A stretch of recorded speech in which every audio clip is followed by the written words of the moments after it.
The forces against you as a veteran, especially as the formerly enlisted veteran, have never been stronger. There are people who want to ensure that the only way you can ever get help is by first failing and second going through a law firm where they can take 20 to 30% of your back pay. We're going to dive deeper than anyone ever has before. We're going to name names, we're going to name organizations, and we're going to talk real numbers. So let's get started in peeling back these layers. First of all, what is accreditation? Well, it's the VA's process of saying someone is capable or legally allowed to help a veteran file their claim, and most importantly, represent the veteran in front of the VA. They have two pathways, right? And it's very interesting. One, you can be an accredited agent, and the pathway to become an accredited agent looks like going on the VA's website, applying, and sometime within the next 18 months, you'll have a background check, and then you'll have to take a test. The test in question, it has an average first-time pass rate of less than 20%. Then, if you do somehow pass that test, you're looking at an 18-month time frame. Now, why is that important to know? Well, if a company wants to hire someone and have them be accredited, what they would essentially have to do is look at that employee and say, hey, I've hired you today, but in 18 months, you can start doing the work that actually generates revenue for the company. Now, obviously, this is untenable. It's not something that any company can commercially do. If that's how hard it is to become an accredited agent, well, surely you're assuming that accredited attorneys, well, they must have to go through a pretty strenuous test, right? No. To be an accredited attorney, all you have to do is be an attorney and then write the VA letter. And now you're accredited. But now that you understand that there's two mechanisms to become accredited, there might be something you're thinking. Well, what about accredited organizations? What standards are they held to and how does that work? Well, here's the truth. There is no such thing as an accredited organization. The only ones that do exist, if you can call them accredited orgs, are the congressionally chartered VSOs, being your VFW, DAV, American Legion, AMVETS. These organizations are not held to a standard. Now, hypothetically, there is congressional oversight. When I tell you some of the numbers that we're going to get to here in a minute, you're going to question, is this any better than the Epstein files? Let's start with the accredited attorneys, because this is where the conversation never goes, but it's exactly where it needs to be. VA-accredited attorneys have positioned themselves as responsible, moral, ethical, having the moral high ground of all things, and the most professional and proven way to get your VA rating. They're on the VA's approved list, and they're credentialed. Mind you, you can be an attorney, get accredited with no military service. And one of the most powerful things at VetClaims.ai that we found is leveraging the service member's MOS. If they don't know what any of these actual job duties entail or what the real life in the military is like, how can they even start to uncover the things that actually substantiate your claims? It is insane because the things that we have done for veterans, the amount of claims we've unlocked just by realizing someone's a tanker and the VA says that their knees and their back and their heel disabilities, right, their ankle issues, it's not service connected. We write a nexus letter explaining exactly how tall an M1A1 Abrams is. Then we explain that the tanker, on average, has to jump on and off of this thing 7 times a day, and that's a light day. So you're talking 7 impacts from 7 feet in nothing but combat boots. So let's talk about that impact, and then let's find a peer-reviewed medical journal that substantiates what that kind of repeated impact will do to your joints. And now what does the VA do? They approve it within 3 months.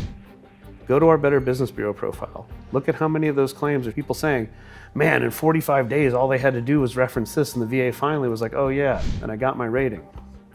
But these lawyers, who are magically accredited, will never have that insight. They wouldn't even know to think about it. The incentives are misaligned. And what do I mean? The attorneys get 20 to 30% of your back pay.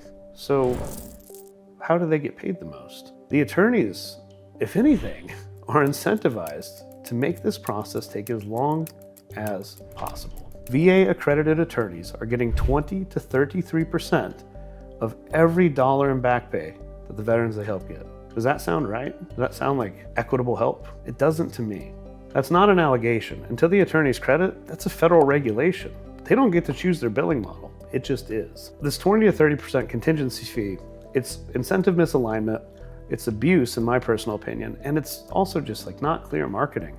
Why can't you tell a veteran how much it's going to cost up front? The amount of work you're going to do doesn't change. If we run this math across the entire system, the VA paid out $395.3 million to attorneys and agents in 1 year. This is wild. While the VA discloses this data, and we have filed a FOIA, Freedom of Information Act request, to understand how many veterans this was spread across, to understand the average cost per veteran, This is an insane number, right? There was $2 billion in retroactive benefits that flowed through attorney-handled cases last year. So I'm going to ask the question that everybody in DC is too scared to ask. If these VSOs are taxpayer funded, the money's coming from your pocket, it's coming from my pocket, and it's funding their operations. But yet, we have them with $474 million in net assets. Executives that are making $585,000 a year, charter travel, discretionary spending accounts. They got it good. I get it. If that is what is happening, which it is, this is not my opinion. This is from IRS 990 forms, public reports. It's all public record. You can find it yourself. Why are the claims outcomes so bad that veterans feel the need to hire private help? You got the money. What are you doing with it? You're not improving outcomes. You're not improving the system. You're not improving what you're doing. Now, let's not forget what the AAJ actually is. The American Association for Justice. It's a nonprofit advocacy and lobbying organization for plaintiffs' lawyers. They're focused on opposing tort reform. Essentially, they don't want anything to change where the courts could potentially give lawyers less work. Now, this is described as one of the Democratic Party's most influential political allies. That's interesting. They changed their name from Trial Lawyers to American Association for Justice in 2006 because trial lawyers tested badly in focus groups. You don't say. Their CEO has earned over $1 million in compensation in one single reporting year per their own nonprofit tax filings. What?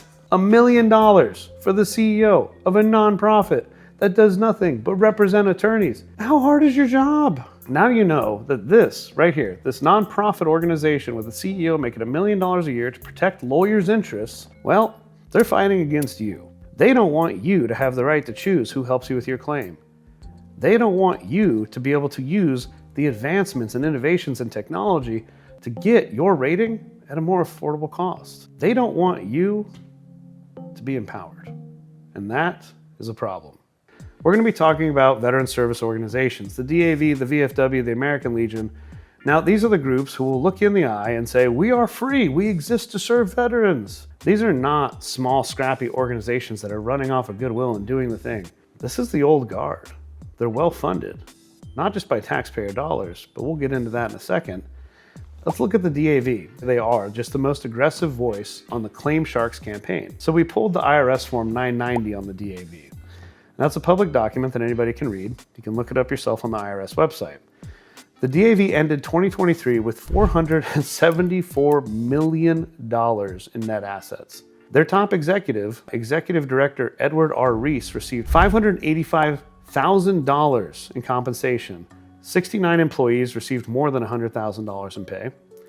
The DAV also reports paying for first-class travel, companion travel, and discretionary spending accounts for key officers and employees. Their top outside contractors were mostly compensated for fundraising-related professional services. They were paid between $865,000 and $1.58 million each. Does that sound like an organization whose only priority is to serve veterans? Let's go into the next point. They have propaganda campaigns, calling people like me claim sharks. The Claim Shark propaganda campaign is nothing but an effort by the VSOs to secure their market share. They need that market share. They need people to keep coming to them for claim services because it's the only thing they can do to justify their relevance. Now, here's the thing that nobody in Washington, D.C. and none of these people will say publicly. What they want is a monopoly. That's why they're running these propaganda campaigns. It's why they're trying to devalue and dehumanize anybody going against them. The VFW is technically the largest VSO in the country. They've got 1.6 million members. Pretty impressive. They spent just $160,000 lobbying Congress on all veteran issues combined in 2024. $160,000, it's pretty small, really. In the terms of Washington and lobbying, it's honestly nothing. The thing with them is their leverage isn't money, it's their congressional charter. But it's a legal designation that gives them a formal seat in every VA hearing. You heard that right. They're in every single VA hearing. They get access to everything in a way that no private firm ever could. And that, well, that's one of the hardest parts about the battle that I fight. Even if I make more sense, which I do, even if I have better logic, which I do, even if I have a better product, which we do, even if we serve veterans more efficiently, accurately, and timely, which we do, the access to these congressional meetings, to the Congress members, to the markups, to the committees, the things that actually move legislation forward, they've got a guaranteed seat.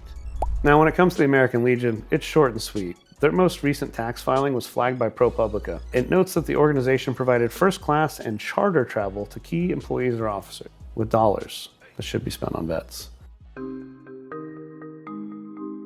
This is where it gets almost darkly comedic, right? The VSOs are campaigning to restrict who can help veterans. The attorneys are spending millions of dollars to protect their fee structure, because you don't want to take their money. Congress is holding hearings, state legislatures are passing laws, and everyone is performing in urgency. Meanwhile, the VA's actual enforcement capacity, it amounts to a strongly worded letter. An additional piece of perspective on this is that the VA claims backlog still sits at nearly 100,000 pending claims. 100,000 veterans are waiting. And the three most powerful forces in the system, well, they're focused on protecting their piece of a $395 million pie. All of these organizations, instead of worrying about the backlog, instead of worrying about the ways that veterans can access it, instead of increasing access points through fair competition and fair market, they're worried about protecting their monopoly, protecting their money. In the case of the VSOs, they're worried about protecting their relevance and survival. So in closing, this isn't a story that has clean heroes. There are dedicated VSO reps who are doing their damnedest every single day to provide the maximum value for veterans. At the same time, there are claim agents who are honest and skilled and doing their damnedest and working out of love and passion and getting paid to help veterans, as they should. When you provide an amazing service, you should be compensated well. But the question here is how you're compensated and how it affects the person that you're helping. This video contained just the beginning of what you need to know about the war that's going on for your rights. There's so many veterans out there who they got their rating, they think that the VA is behind them, but they don't realize that they themselves have the ability to make this system better for future warfighters. So while these forces fight to protect their relevance and protect their paychecks, I am here telling you that we are in the fight, and I need you in the fight with me. Sharing this video is the beginning, but following and subscribing to vetclaims.ai, keeping in touch, leaving a comment of support, calling your congressman. We're going to have more and more ways for you as a veteran and your family and friends to get involved in this fight with us so that we can be as loud as possible. This is just the beginning, and I need your help. So thank you for tuning in, watching another vetclaims.ai video. Please like, share, subscribe, comment below with any questions or anything else you want me to dig in on. For now, keep kicking ass, build the life you deserve.